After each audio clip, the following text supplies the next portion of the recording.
I lifted the trash bin lid and froze.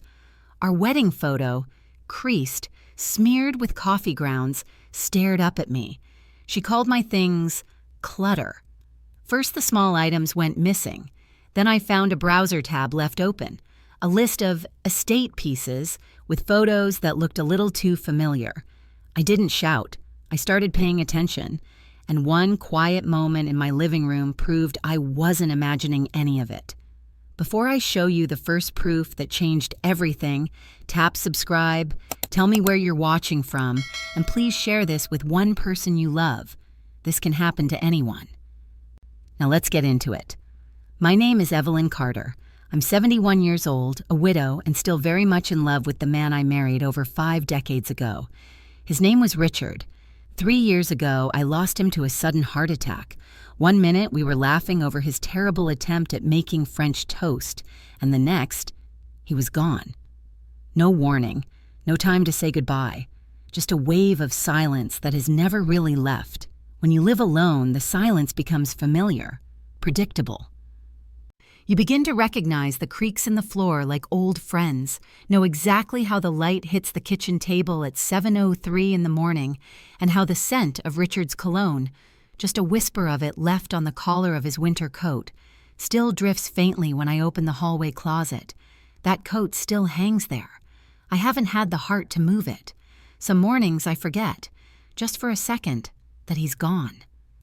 I wake up expecting to hear the rattle of the newspaper against the front door, smell coffee, feel the weight of him next to me in bed, then the quiet hits. And I remember. Despite the ache, I still find comfort in the life we built together. Our home, modest but filled with character, is more than bricks and furniture. It's memory, legacy, and love, preserved in corners and on shelves. Each room still whispers his name. The living room mantel is lined with framed photos from our wedding day, our trip to Paris, birthdays, anniversaries. The dining table still bears the scratch from when Richard accidentally dropped the wine bottle during our 25th anniversary dinner.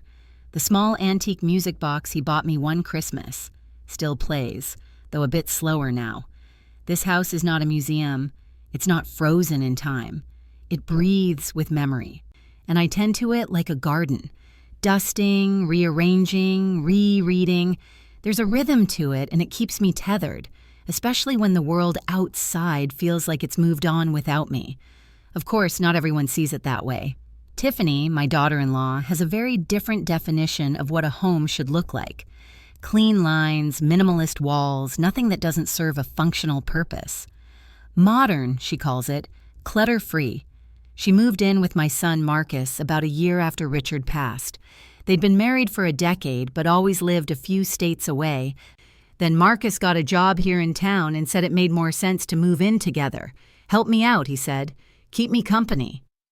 I agreed, hesitantly. At first, it wasn't too bad. Tiffany was polite, if distant. She made an effort, helped with groceries, cooked on weekends, even asked about Richard once in a while. But as the months passed, the temperature in the house began to change. She started making comments, small ones at first. "Do we really need all these frames on the mantel?" Or, "This drawer is filled with old junk. Can we clear it out?" I would smile, try to explain the meaning behind each item, but she never listened long enough to hear. Her eyes would already be scanning the room for the next thing to fix. Marcus, bless his heart, always tried to play the peacemaker. "She means well, Mom. Just wants to help. You know how she is." Yes, I knew exactly how she was. She had a way of entering a room and making it feel like hers. Rearranging furniture, swapping out curtains without asking, even once replacing a framed photo of Richard and me with a generic abstract painting. I found the photo in a drawer, wrapped in a kitchen towel. When I confronted her, she said she didn't think I'd mind. "I was just trying to brighten up the space," she said, her voice all syrup and teeth. I bit my tongue. I did that a lot around Tiffany. Still, I held on to what mattered most. My cedar chest at the foot of the bed remained untouched. Inside it, every letter Richard ever wrote to me, our wedding album, pressed flowers from our first anniversary. That chest was sacred ground, and I made it clear it was off limits, or so I thought. One evening, I overheard Tiffany on the phone, her voice drifting from the guest room. "It's like living in a graveyard," she said, laughing. "So many old things everywhere. I swear, one day I'm just going to toss half of it." I didn't say anything then. I went back to my room and sat beside the chest, ran my fingers along the brass hinge, and reminded myself that as long as I stayed alert, as long as I was here, Richard's memory was safe. But something deep inside me, a quiet instinct, had already begun to stir. Something was changing, and I could feel it coming, like the low pressure before a storm. The question was, when would it hit? It was on a Sunday morning, just after breakfast, when I noticed the first real shift. Tiffany was humming while rearranging the living room shelves. Not dusting, rearranging. She pulled off an entire row of photo albums and began stacking them by the front door. "What are you doing with those?" I asked, trying to keep my voice level. She didn't even turn to look at me, "Monsieur." "Just moving them to the storage in the garage. Too much visual noise in here." "They're not noise," I said firmly. "They're my life." She chuckled like I'd made a joke. "And they'll still be your life, just out of the way." I didn't raise my voice. I walked over, took the albums back, and returned them to the shelf. My hands were shaking, but I smiled. That's how I fought back in those days. Not with words, with quiet resistance. She didn't say another word, but her expression changed, tightened, hardened, and I knew right then this was no misunderstanding. This was a battle, one I hadn't chosen, but one I could no longer ignore then. What I didn't know yet was how far she'd already gone. It started slowly, like a draft you don't notice until the window's already wide open. Tiffany had this way of changing things quietly, subtly, until one day you realized nothing looked the same anymore. At first, it was little things. The doormat disappeared. A new, sleeker one showed up in its place, without the cheerful welcome home that Richard and I picked out during a weekend market trip. Then the floral cushions from the couch vanished. She said they were dated and replaced them with geometric black and white ones that looked like they belonged in a hotel lobby. She never asked, never offered a suggestion or a discussion, just made changes and smiled like it was doing me a favor. And when I asked her, gently, always gently, why she moved something, she'd tilt her head and say, "Oh, I didn't think you'd mind." But I did mind. She started opening drawers, hallway drawers, kitchen drawers, my writing desk. She'd pull things out, hold them up, wrinkle her nose, and ask, "Do you really need this?" Sometimes she didn't even ask. Things just disappeared. The first time I noticed, it was Richard's old glasses case. Empty, scratched, but I kept it tucked in my nightstand. She'd thrown it out. I found it in the kitchen trash, nestled between a used tissue and a yogurt container. I picked it up with trembling hands, wiped it clean, and put it back where it belonged. She mocked me for it later. I overheard her on the phone, laughing softly. She actually fished a broken glasses case out of the trash. Can you believe that? That evening, I sat on the edge of my bed, turning the case over in my hands. It wasn't about the object, it never was.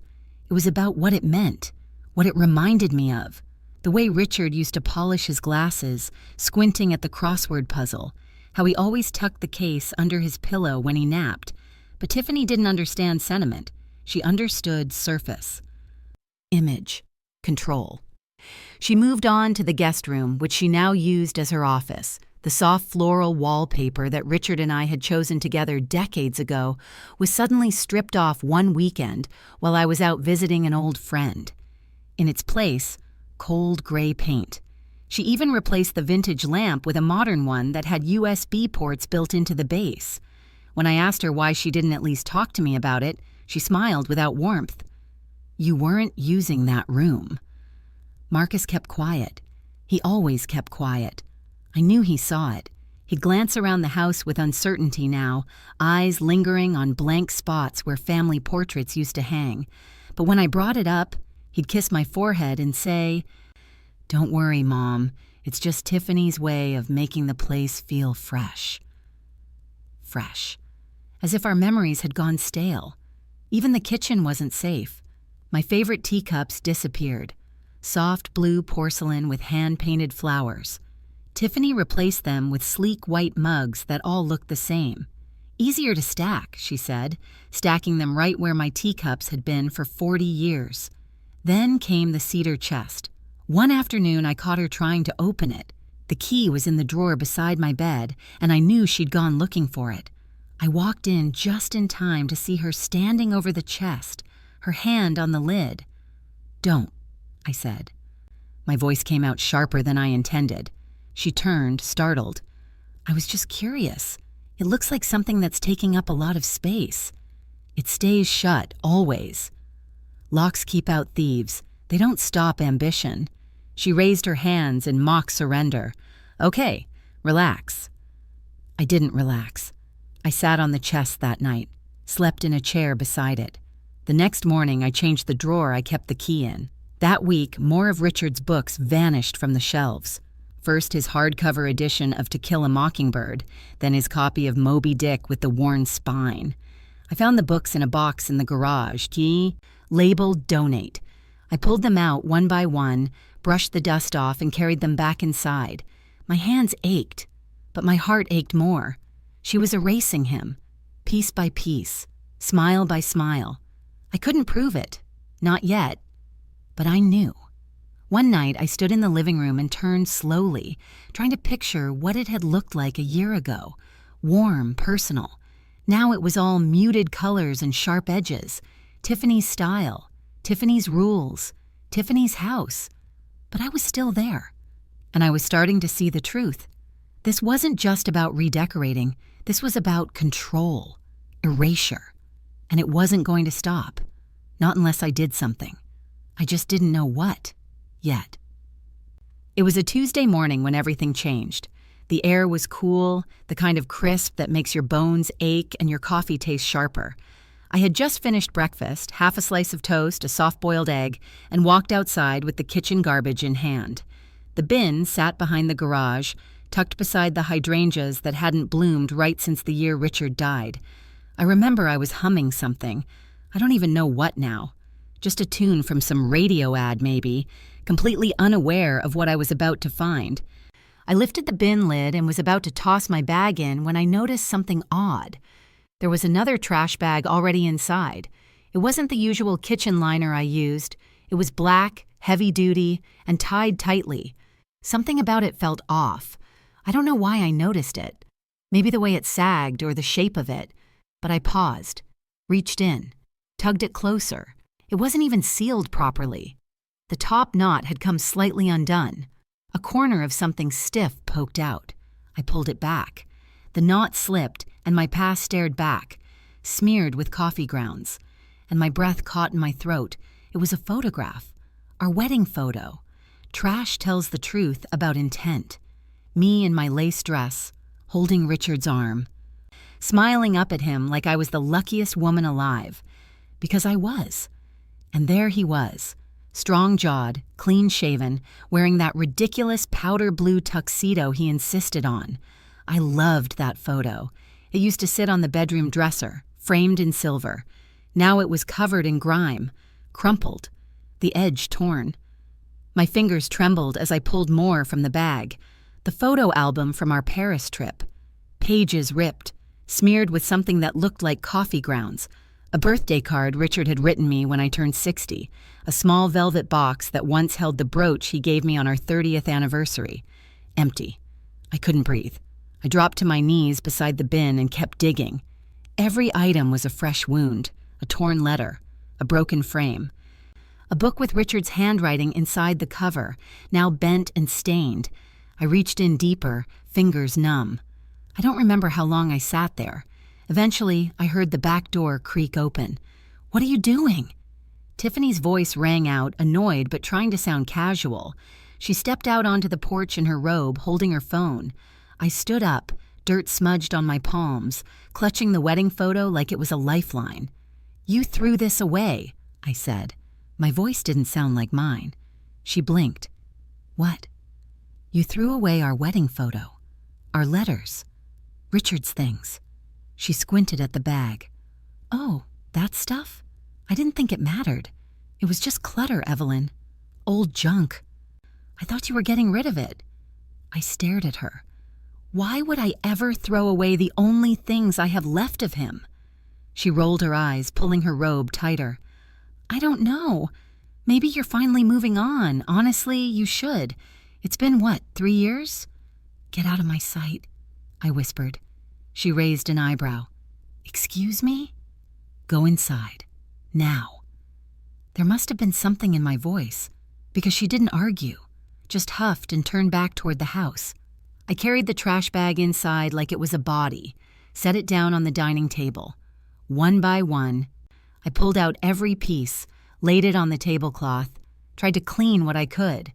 The photo of Richard and me wouldn't sit flat. It had been folded, creased across our faces. I placed a heavy book on top to press it back. I called Marcus. He picked up on the third ring. Hey, Mom, everything okay? No, I said. Your wife threw away my wedding photo. She dumped Richard's things in the trash. Come home. There was a pause, then a sigh. Mom, I'm sure it's not what you think. Marcus. Silence. I need you to come home. Now. He said he'd be there in an hour. He arrived in 2. When he walked in, I was still at the table, hands stained with ink and dirt, sorting through the damage. Tiffany was upstairs. He looked tired. Where is she? He asked. Upstairs. He didn't go up, just stood at the edge of the dining room, looking at the spread. I don't know what to say, he murmured. Say something that means something, I said. I'll talk to her. That's not enough. She probably didn't mean to. I stood. Stop. Don't you dare defend this. Don't you dare excuse it. These aren't just things, Marcus. These are parts of him. Parts of me. She took them and threw them out like garbage. He rubbed his eyes. I'm not defending her. I don't know how to fix this. Then don't fix it. Just acknowledge it. See it for what it is. He nodded slowly. I'm sorry, Mom. But sorry didn't rewind time.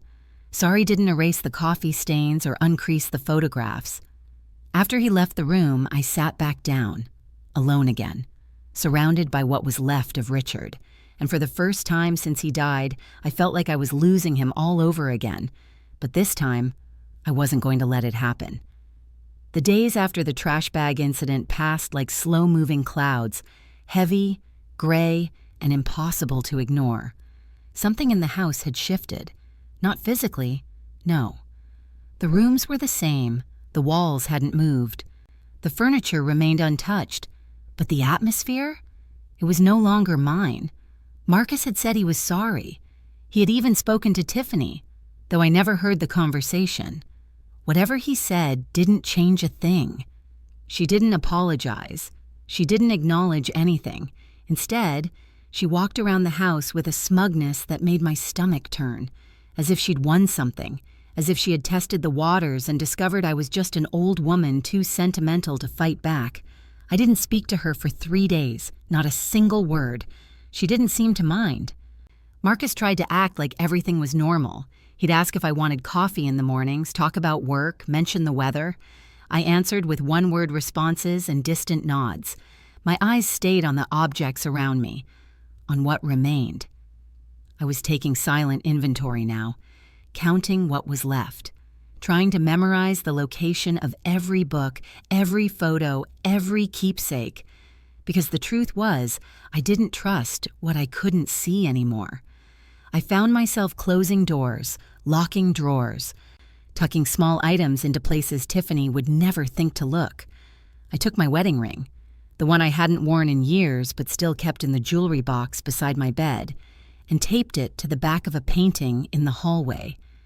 I hid Richard's fountain pen behind the flour canister in the kitchen. His cufflinks I sewed into the lining of an old coat, not because they were worth much, but because I couldn't bear the thought of them vanishing too. I was living in a quiet kind of fear, not the dramatic kind, not the movie scene panic. It was more subtle, a drip, drip, drip of unease that never stopped, and underneath it, anger, a deep, smoldering anger that refused to be extinguished. One morning, I heard Tiffany on the phone again. She was in the kitchen, speaking just loud enough for her voice to carry.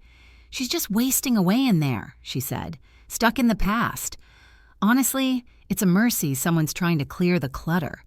Then a pause, followed by laughter. "I told Marcus, give it a year, she'll be in assisted living. Then we can do a proper renovation." I was standing just around the corner. She knew I was. That wasn't an accident. I didn't confront her. Not then. I went upstairs, shut my door, and sat at the foot of my bed. For the first time, I cried. Not for Richard, not for the photo she'd thrown away, but for myself. For the utter helplessness I felt. For the humiliation. I had built this home with love, and now I was being treated like an unwanted guest.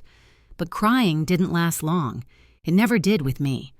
I was raised not to let tears linger. I wiped my face, stood up, and pulled out a notebook. I started writing. I wrote down everything I remembered that she'd taken, every object that had gone missing. I described where it used to be, when I last saw it, what it meant to me. I wrote about the wedding photo in the trash, the torn letters, the books in the garage box, labeled "Donate." And then I started checking. Every room, every drawer. I discovered more missing things, small items, subtle absences. Richard's favorite tie? Gone. A tiny porcelain bird from our anniversary trip to Asheville? Gone. A pair of opera tickets we'd framed just for the memory? The frame was there, but the tickets were replaced with some generic stock photo. I wrote it all down. Marcus came into my room one evening, knocking softly. "Mom, you doing okay?" I looked up from my notebook. "Fine." He stepped in, glanced at the growing pile of notes. "What's all this?" "Nothing," I said. He hesitated. "Look, I know things have been tense. Tiffany, she has strong opinions, but I promise you she's not trying to hurt you." I didn't answer. "She just wants the house to feel like it's everyone's home now." I looked him square in the eye. "Then why does it feel like it's not mine anymore?" He didn't have an answer. After he left, I kept writing. I made copies. I took photographs. I created a folder on my computer and backed everything up to the cloud. I wasn't sure what I was preparing for, but something told me I needed to be ready. The next morning, I found Tiffany in the sunroom, scrolling on her tablet with a cup of coffee. She glanced up as I entered. "Morning," she said flatly. I didn't respond. I looked around. The painting that used to hang beside the French doors? Gone. Replaced with a blank canvas in muted beige. I stepped forward. "Where's the painting?" She didn't look up. "Didn't go with the new color palette. It's in the basement." "The basement's damp," I said. "It'll ruin it." She shrugged. "It was already dusty." That was the moment I realized she didn't think of any of this as mine. Not really. She thought she was doing a favor, clearing out ghosts, making space. But I wasn't a ghost. Not yet. I walked away that morning, not in defeat, but in clarity. I was being erased slowly, systematically, and if I didn't act soon, there would be nothing left. Not of Richard, and not of me.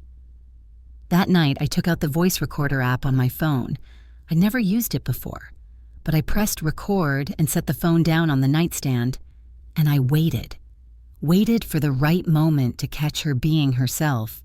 Because it was time I stopped just documenting. I needed proof, and I knew, without a shadow of doubt, she'd give it to me soon enough. It happened by accident, as many terrible discoveries do. I wasn't looking for more proof. Not that day. I was simply trying to order a new battery for the kitchen clock. Richard always used the same small online hardware store, and I'd kept the website bookmarked out of habit. When I opened the browser, a tab was already open to an online marketplace, Tiffany's account. I paused. She must have used my computer again.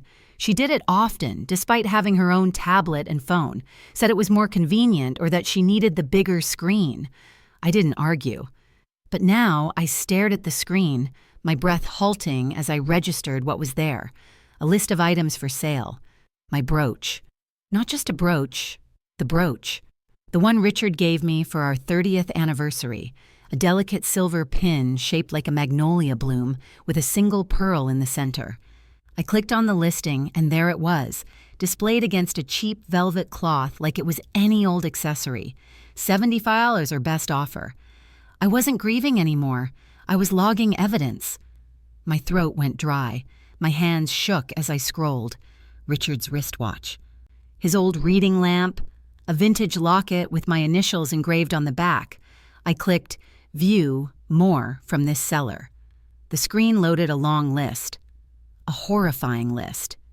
She was selling his belongings, my belongings, pieces of our life, photographed and priced like junk at a flea market. She'd even written cheerful descriptions. Beautiful antique lamp, perfect for home office. Charming vintage brooch, great for collectors. No mention of the lives these things had touched. No indication that they weren't hers to sell. I stared at the screen, unable to move. I started screenshotting everything. Every listing, every timestamp, every photo. I didn't even know what I'd do with them yet. I just knew I had to preserve the evidence. And then I saw it. A listing for the wedding photo frame. No photo inside, just the frame. Silver-plated vintage photo frame, slightly worn, estate piece. I felt nauseous. It was real. It had all been real.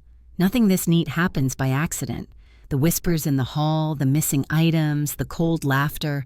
She wasn't just tidying or decorating. She was emptying my life out into cardboard boxes and turning a profit.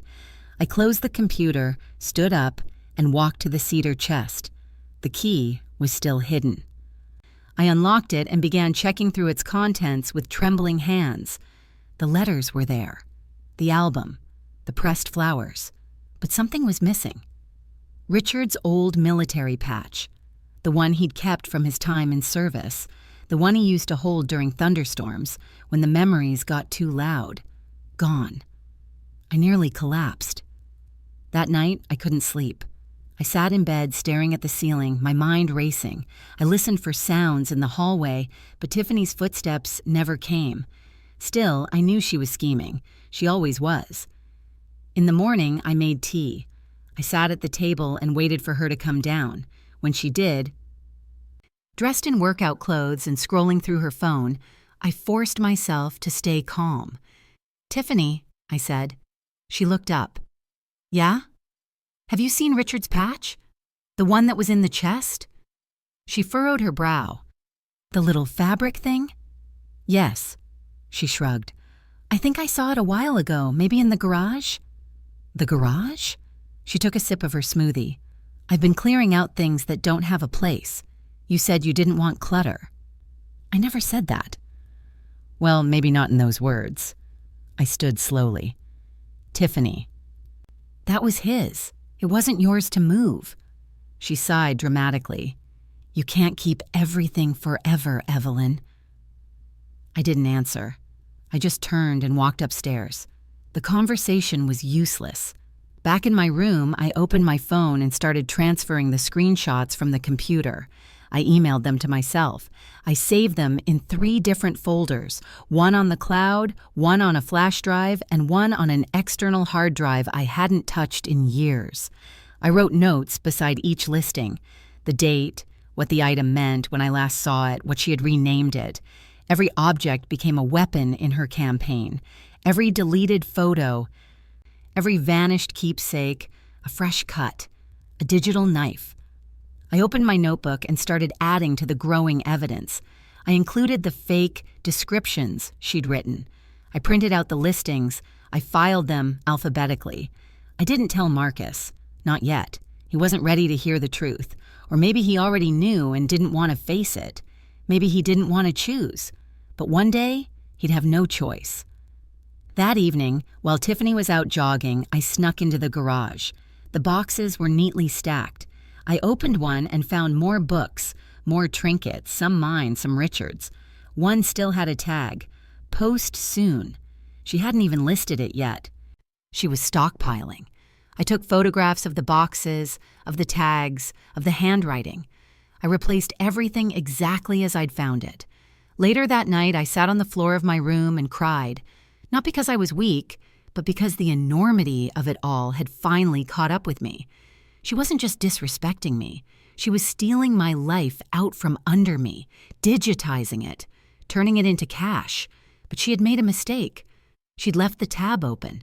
And now I had her words, her listings, her actions all preserved. She thought I was too old to understand technology, too slow to catch on, too broken to fight back. She was wrong. And now I had the receipts, literally. The knife she thought she wielded so expertly had just turned back toward her, and I was going to use it. You don't just wake up one morning and become someone who plans revenge. It happens gradually, like layers of frost forming on a window, so thin you barely notice at first, until you realize the world outside has been completely obscured. That's what it felt like, living under Tiffany's roof, or rather, having her live under mine. Every day brought a new cut, a new insult she didn't even disguise as kindness anymore. But the deeper pain was that it wasn't just Tiffany I'd lost trust in. It was Marcus. I didn't even know how to look at him some days, my son, my only child. He had always been the kind who avoided conflict like the plague. He was gentle, sweet even, but spineless when it came to the hard things. And I could see how much easier it was for him to pretend everything was normal, to pretend I wasn't being slowly erased, that I was just being sensitive, sentimental. But I wasn't just being sentimental. I was being targeted. After discovering the listings, the digital theft, and the way Tiffany had started treating my belongings like unclaimed estate items, something changed inside me. Something cold, not evil, not hateful, just steel. I didn't yell, I didn't storm. I planned. The next day, while Tiffany was at her yoga class and Marcus at work, I walked through every room of the house and took videos. I narrated them softly. This is the shelf where Richard's books were kept. 3 are missing.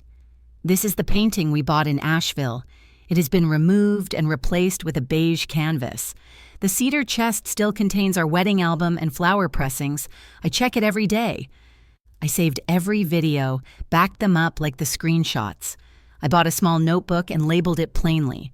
Documentation. I made columns. My hands ached at night from writing, but it gave me purpose. Purpose keeps you sane. And then I waited. Tiffany was always careless when she felt superior, and lately she'd been floating around the house with a smirk that said she knew no one would stop her. That Friday, she gave me exactly what I'd hoped for. It was morning.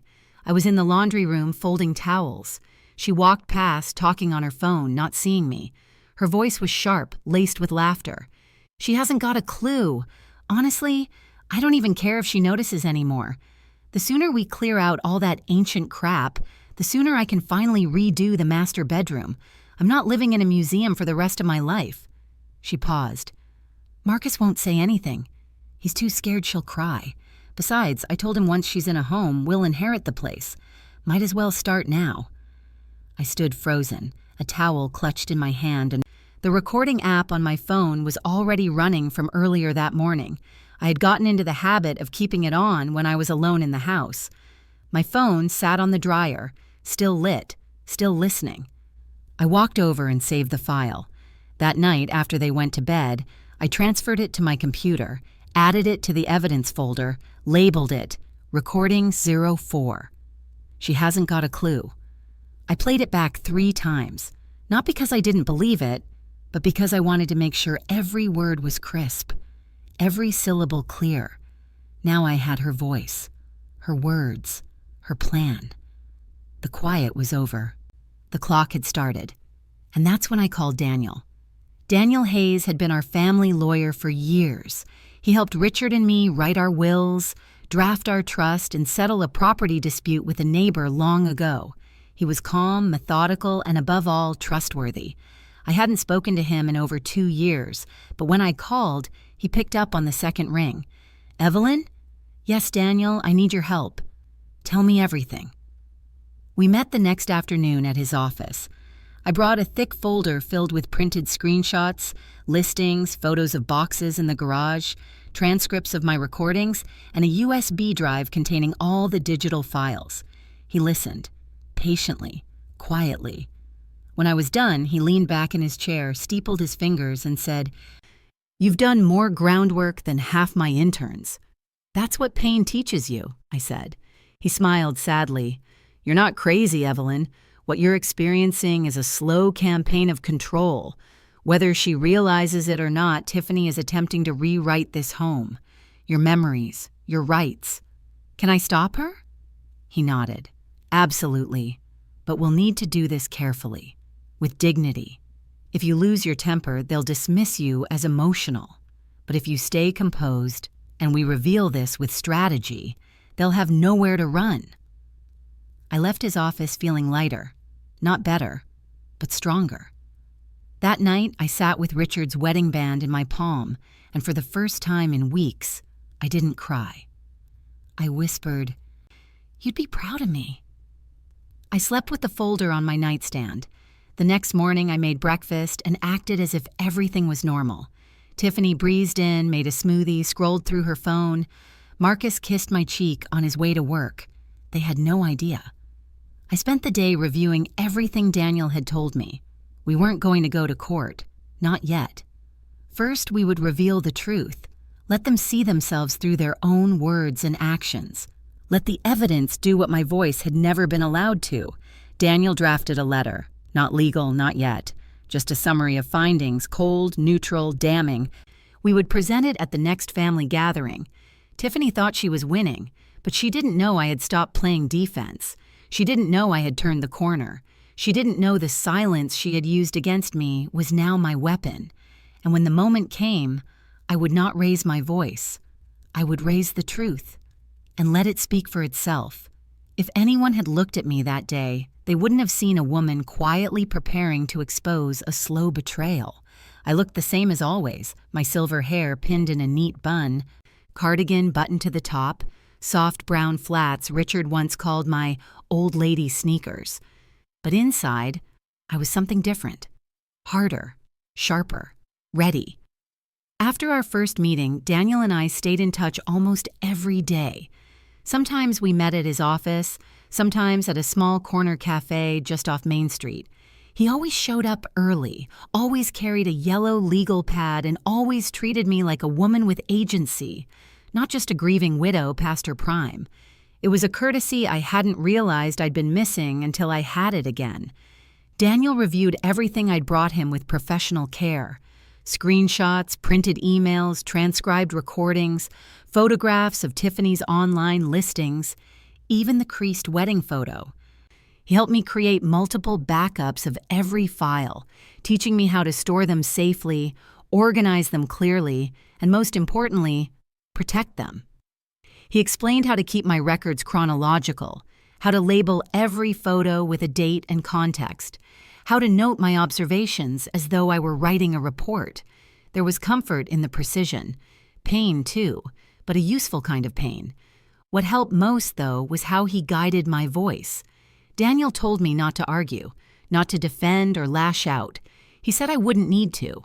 My power, he explained, was in the truth and the way I delivered it. Calm, measured, direct.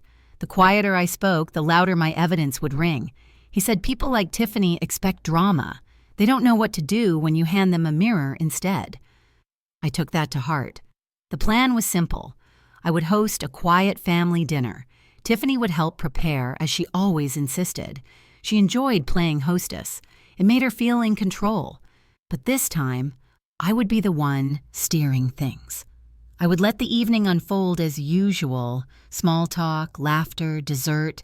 And then, when the table was cleared and everyone was relaxed, I would show them who she really was. Not with accusations, but with her own words and actions, with facts. The night before the dinner, I gathered everything I needed. The wedding photo, still bruised with its sharp crease. The USB drive Daniel had helped me load with the strongest recordings. The printed listings of the items she had sold or tried to sell. I placed them all inside a simple leather folder and set it on my nightstand. I looked at it again before bed. My hands trembled, but it wasn't fear. It was adrenaline. Bullies expect scenes. Lawyers expect files. I barely slept that night. When dawn came, I rose before the sun and sat at the kitchen table with my tea. Tiffany came downstairs mid-morning, wearing one of her yoga sets and scrolling through her phone. She said good morning. I nodded. She didn't notice the difference in me. Neither did Marcus, who returned just before noon with wine and bread rolls, humming under his breath like it was any other Saturday. I went about the day the way I always did.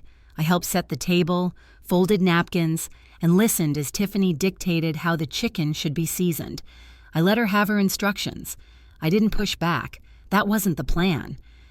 When guests arrived just before 6, Marcus's cousin Darren, his wife, and their daughter, it felt like any other small dinner gathering, the kind we used to have when Richard was alive. Tiffany was in her element, breezing from kitchen to table, smiling with just the right amount of charm. Marcus poured wine and made light jokes. I observed it all like someone outside of time. We ate, we talked, and when dessert was finished, I stood. "I'd like to share something," I said. My voice didn't waver. I walked slowly to the hallway, retrieved the leather folder, and returned to the table.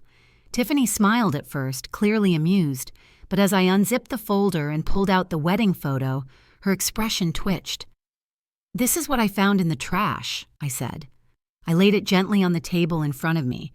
Then I reached for the small speaker I had synced earlier and pressed play. Tiffany's voice filled the room. She hasn't got a clue. Honestly, I don't even care if she notices anymore. The sooner we clear out all that ancient crap— Someone gasped. A fork clattered. The recording continued, her words sharp and unmistakable. When it ended, I said nothing. I passed around the printed pages, screenshots of her online listings, photographs of items I had found boxed in the garage, descriptions she had written that turned our life into a marketplace ad. Tiffany stared in disbelief. Then she turned to Marcus. "Are you just going to sit there?" she said. He didn't answer. "Mom, this is too much," he finally whispered. "No," I said. "This is the truth. And it's been here the whole time. You just didn't want to see it." Tiffany stood abruptly. "You've been spying on me?" "I've been watching my life disappear one piece at a time." She looked around the table. No one defended her. No one met her eyes. She left the room. The front door closed hard behind her. I collected the papers and the photo, folded everything neatly back into the folder. No one said much after that. They didn't need to. Truth doesn't need decoration. Marcus helped clear the table. His hand shook when he reached for the plates. I let him be. That night, I sat in bed with the folder still on my lap. I didn't cry. I didn't smile. I just felt still, as though everything in the house had paused for the first time in years. Not because it was over, but because something real had finally begun. The house was quiet again, but it wasn't the peaceful kind of quiet, the one filled with distant bird calls and ticking clocks and memories that hum in the floorboards. No, this quiet was different, dense, charged, like the silence right before a thunderstorm, when the air thickens and the trees go still. I could feel it in my bones. Something was coming. After the confrontation at dinner, Tiffany stayed away for 2 full days. I knew she wasn't gone for good. Her clothes were still in the closet, her makeup still cluttered the bathroom counter, but she was giving me space. Or more accurately, she was recalibrating, figuring out how to recover her image, how to twist the story. She would be back. Marcus stayed, but he moved carefully now, like someone walking through a house built on glass. He didn't know what to say. I didn't ask for anything. I let him find his own discomfort. Meanwhile, I prepared. I spent the days following the reveal cleaning out the garage. It wasn't out of necessity. It was strategy. I knew Tiffany still had things stashed there, maybe even more items she hadn't listed yet. I went through every box, every bin, snapping photos and sorting things into piles, what was mine, what had been Richard's, and what she had no business touching. In one of the boxes, I found a folder labeled Extra Stuff. Inside were several old postcards Richard had sent me from his work trips, some of them yellowing, others still bright with his handwriting.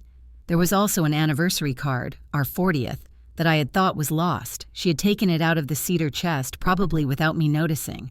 My breath caught as I ran my fingers over the ink. He'd written, "I'd marry you all over again." I sat down on the garage floor and let the ache pass through me, but only for a minute. Then I stood up, carried the pile of recovered items inside, and added them to the master folder. Not the digital one. The physical binder I now kept locked in the drawer beside my bed. One by one, I slid the new pages into their sleeves, listening to the soft click of the rings as they closed. There was something deeply satisfying about the weight of it. A story, built piece by piece, documented and preserved. The next day, Daniel called. "She'll try to talk her way out of it," he said, "but don't argue. Don't challenge her. The more you remain calm, the more her panic will do the work for you." "I'm not afraid of her," I told him. "I know," he said, "but she's afraid of you now. She just hasn't admitted it yet." That night, I wrote a letter. Not one I planned to send, but one I needed to write. It was to Richard. I told him everything. What she'd done. What I had done in return. I told him about Marcus. How he looked ashamed. How he couldn't meet my eyes. How I loved him still, but how my heart ached at his silence. I wrote until my hand cramped. Then I folded the letter and placed it in the back of our wedding album. When Tiffany returned, she didn't speak to me. She floated through the house like a phantom, a little more cautious now, but still present. She smiled more in front of Marcus, cleaned more, offered to cook dinner again. She was trying to reclaim her footing, but the ground had already shifted. I had made copies of every important item. I'd given Daniel a full duplicate binder. Another copy went to a safe deposit box I hadn't touched since Richard died. I wasn't taking any chances now. The house might still carry her scent, but the truth was mine, and it was protected. Marcus finally sat down with me the following Sunday. We were in the sunroom, and he looked like he hadn't slept. "I don't know how we got here," he said. "You let it happen," I said, softly but directly. He nodded. "She's not a bad person?" "She's not a good one either." He looked at his hands. "What do I do now?" "That's not my decision." He nodded again, slower this time. "Do you hate me?" "No," I said, "but I think you betrayed me without meaning to, and that still hurts." "I'm sorry, Mom." "I know." We didn't speak much after that, but something in him shifted. He started spending more time with me, cooked dinner once that week, asked me about old stories, helped me rearrange some bookshelves. He was trying. And though I didn't say it, I appreciated it. Tiffany began to fade into the background. She stopped decorating, stopped organizing. Her little power games lost their teeth. She still spoke sharply at times, but I saw the hesitation in her. The edge was gone. I knew the time to end it was near. There was going to be another family dinner. This one was to celebrate Marcus's birthday. Tiffany had offered to host it at home, and I agreed. She needed to believe she was still in control, that she had room to maneuver, but I had other plans. I contacted Daniel that morning. "I'm ready," I said. He didn't ask what for, he only replied, "Then I'll be close by." That evening, before the guests arrived, I dressed in the same blouse I wore to Richard's retirement party, a deep blue silk with pearl buttons. I placed the silver magnolia brooch at the collar. I'd already pulled it off her unsold listings and back into my drawer where it belonged. I applied lipstick, put on earrings, and then I took the folder out of my drawer, walked down the stairs, and placed it in the center of the dining table. It was time. The storm had been circling for months. Now I would bring the lightning. The sun was still high when the first guests arrived. I had lit the vanilla-scented candles Tiffany liked and opened the dining room curtains to let in the golden light. Everything was perfectly staged, just the way she would have wanted. She moved through the house quickly, cheeks flushed with performance energy, checking platters, straightening napkins, fluffing cushions. It was the calm before a different kind of storm, the kind I had spent months preparing for. She wore a cream blouse and gold earrings. Marcus was dressed neatly in a collared shirt I had given him last year. They both looked like the picture of suburban grace, polished, put together. But I knew what lay just beneath the surface. The leather folder sat in plain sight on the dining table, placed next to the centerpiece, an arrangement of fresh white lilies. Tiffany had glanced at it when she walked by earlier and didn't ask. I could tell she didn't want to. She likely assumed it was something innocuous, something I had written or wanted to show Marcus. That's the problem with arrogance. It makes people careless. By 6:30, the table was full. There were 8 of us, all family. Tiffany floated from guest to guest, making small talk, smiling like nothing in the world could rattle her. Marcus helped serve drinks, and I sat quietly at the far end of the table, watching everything. When we finally sat to eat, Tiffany stood to make a toast. "To family," she said, "through the good, the messy, and the growing pains. I'm glad we're here together."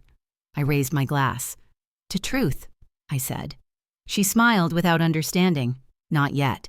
Dinner was roasted chicken with rosemary, scalloped potatoes, asparagus with lemon butter, and warm rolls. I barely tasted it. Conversation hummed around me like static. My eyes drifted off into the folder. After dessert, just before anyone could suggest clearing the plates, I stood. "If I could ask for a moment," I said, tapping my glass lightly. The room hushed. All eyes turned to me. I stepped over to the dining table and placed my hand on the folder. "I'd like to share something that's been building for a long time, something personal, something painful, but also something that needs to be known." Tiffany tensed. I saw it instantly. Her jaw tightened, her hands stilled, her eyes flicked to Marcus, who was already looking at me, unsure. I opened the folder and removed the wedding photo first. I held it up for them all to see, the crease still slashing through our faces like a wound. This was found in the trash, along with letters, mementos, and items that belonged to Richard and to me. A murmur rippled through the table. I placed the photo down, then turned on the small speaker and hit play. Some truths don't need introductions. Tiffany's voice filled the room, clear and undeniable. She hasn't got a clue. Honestly, I don't even care if she notices anymore. The sooner we clear out all that ancient crap, the sooner I can finally redo the master bedroom. Gasps. Silence. Someone dropped their spoon. I stopped the audio. No one said anything. I laid out printed pages, one by one. Screenshots of listings, product photos, dates, prices. Side-by-side comparisons of items that used to sit on our shelves now being sold online as if they were worthless. I didn't look at Tiffany yet. "This is not an accusation. This is evidence," I said.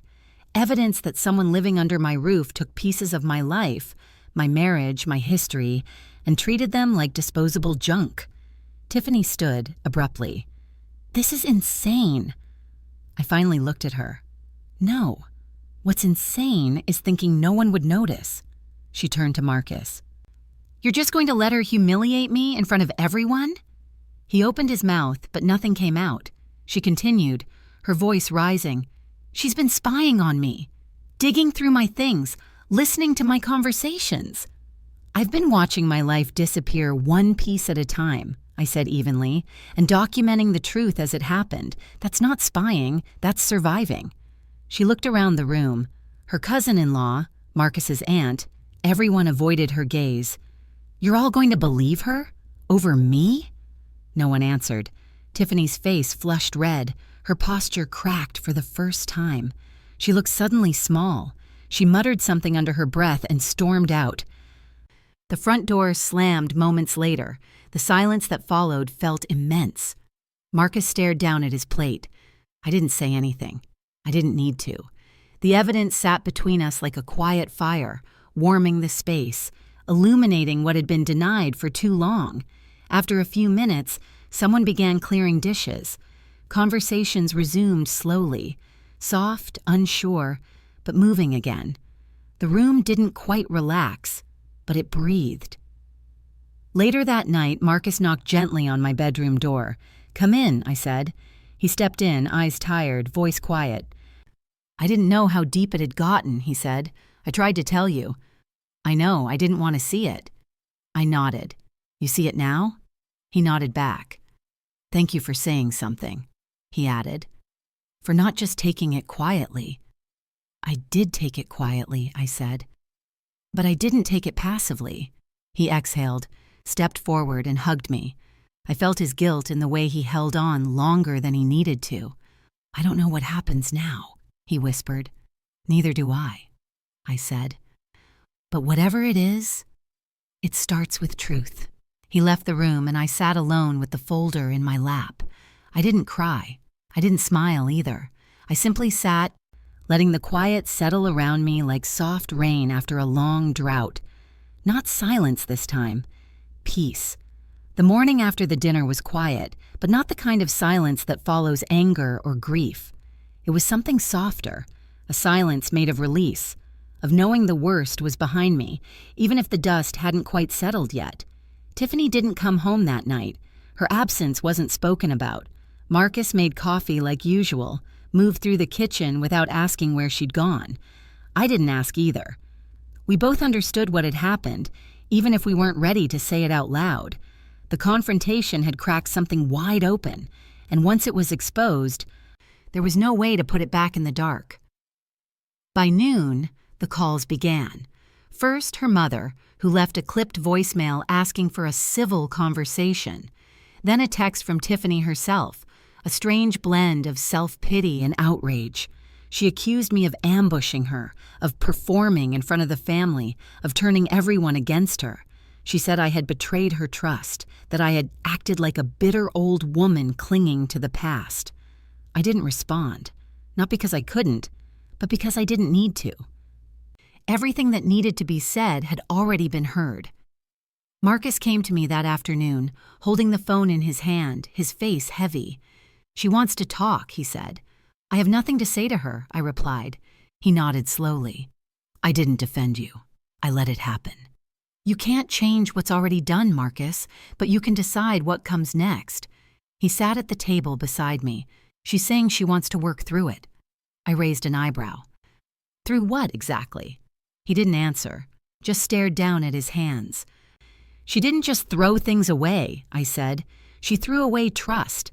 That's a much harder thing to recover." That night, I opened the cedar chest again, the same one Tiffany had tried to get into months ago. I ran my fingers over the top, opened the lid, and checked each item like I always did. The letters were still there, the wedding album, the pressed flowers. But now, there were more things. Copies, printed photos, pages of notes, the preserved evidence of what had nearly been lost. I hadn't just protected my past. I had fortified it. I spent the next few days restoring what I could. I reframed photos, gently smoothing creases and backing delicate paper with archival sleeves. I cleaned Richard's old watch, even if it no longer worked. I polished the locket and set it out on my dresser. The house, once quiet and shifting beneath my feet, began to feel rooted again, like it belonged to me, like I belonged in it. Tiffany didn't return, not even to collect her things. A few days later, movers came, ones she had hired. Marcus didn't help them. He stood in the driveway, arms crossed, watching as they packed boxes into the back of a van. She didn't come herself, not even to say goodbye. I didn't watch from the window. I was upstairs in the guest room, replacing the curtains she had swapped out without asking. Floral ones, soft and familiar. The kind Richard used to say made the room feel like spring, no matter the season. When the movers drove away, Marcus came inside and sat at the kitchen table. "I don't know what happens now," he said. I sat across from him. "We rebuild, slowly, carefully." He looked at me. "I want to earn your trust back." "You don't have to say that.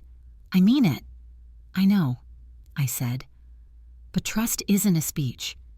It's something you prove, over time." He nodded. "Then I'll start today." And he did. That afternoon, he helped me reorganize the bookshelf in the den. We sat together on the floor, sorting titles into piles: classics, travel, poetry, cookbooks. It was the first time in months we'd done something side by side that wasn't laced with tension or silence. He asked questions about the books. I told him stories about where Richard had bought them, why certain ones had notes in the margins, which were my favorites. Later, we made dinner together.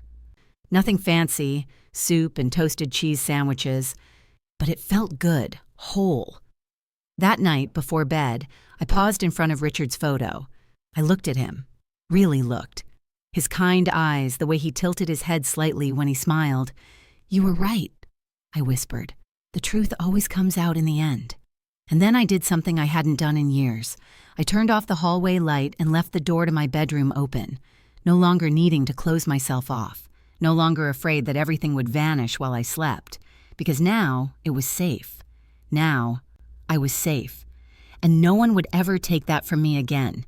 What would you have done if you found your late husband's memories in the trash?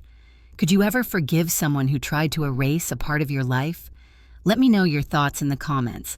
I always read every single one. If this story moved you, don't forget to like the video and subscribe to the channel. And make sure you hit that bell icon so you never miss when I post. Share this video with someone who needs to hear it.